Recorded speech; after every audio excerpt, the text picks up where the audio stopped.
Wasn't that an amazing memorial yesterday? Whew. I'm here in Minnesota visiting mom.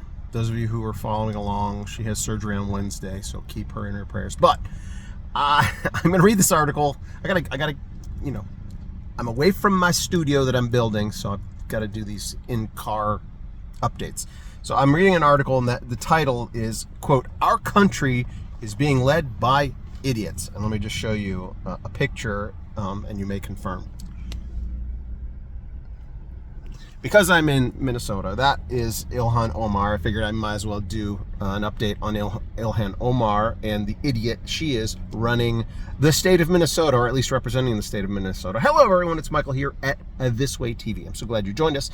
Make sure you like and subscribe and comment in the comment section and share this video.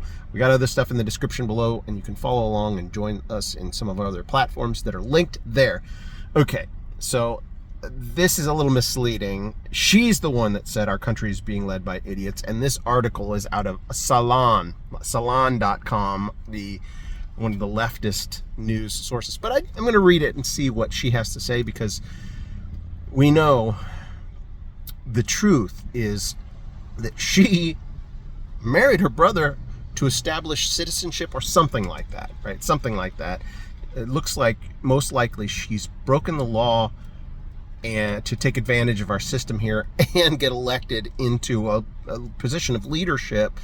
And it looks like she's going to be under investigation and possibly be impeached, then denaturalized, and then deported. At least that's what should happen. But let's see what Ilhan Omar has to say about what Trump is saying about her. All right, so our country is being led by idiots. Omar responds to Trump attacks. Rep. Ilhan Omar responded to Donald Trump's persistent attacks against her, saying that statements by Trump and Rep. Nancy Mace, whose office is right next to or real close to Ilhan Omar's, show the country as being, quote, led by idiots. Trump disparaged Minnesota Democrat and her home country of Somalia while speaking to reporters at Air Force One on Thursday after a resolution to censor Omar over statements about late conservative activist Charlie Kirk failed. The president called for her to be impeached. Okay, to rehash, you may know this.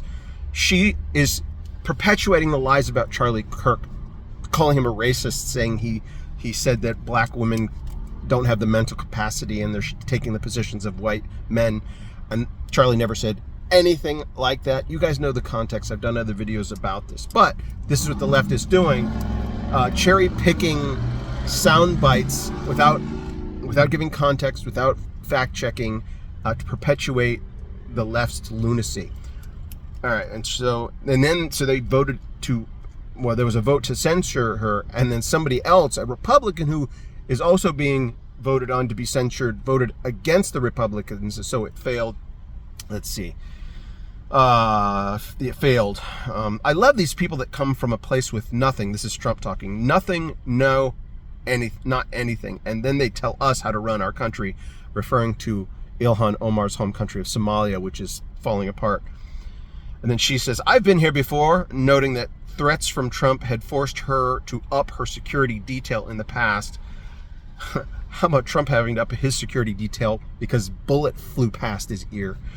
Woo. Omar said that Trump is fixating on immigrants, particularly those who are not white. Oh my gosh. He seems to have a real obsession with anyone who's not of European descent. So she is stoking these fires of... Well, Omar said that ultimately the calls for impeachment were a bad look for America, since members of Congress cannot be impeached. What? Quote, they expose themselves for how stupid they are, and that is embarrassing for us as a country. What that displays for not just Americans, but on an international platform, is that our country is being led by idiots, and it's not something that we should be comfortable with as Americans, and that's not something that should make us proud. And notably, Salon, and this is also Yahoo News is reporting on Salon, it doesn't give any context. It gives one side. So everybody who's addicted to the leftist news is just being fed. But the good news is the investigation is on, right? Trump has announced he's going to be cracking down on leftist funding of leftist narratives that stoke this. It's not freedom of speech. You shouldn't have the freedom to perpetuate lies that ultimately lead to radicalization of leftist violence. And the data is in the leftists are 6 times more violent than the right. I think there's a Reuters report that said 26% of leftists believe violence is a valid form of a political action, whereas only 3% of the right. So it's 6 to 7 times as many leftists are violent as right. Oh, Christian people, your only salvation lies in the power of unity. God is in control.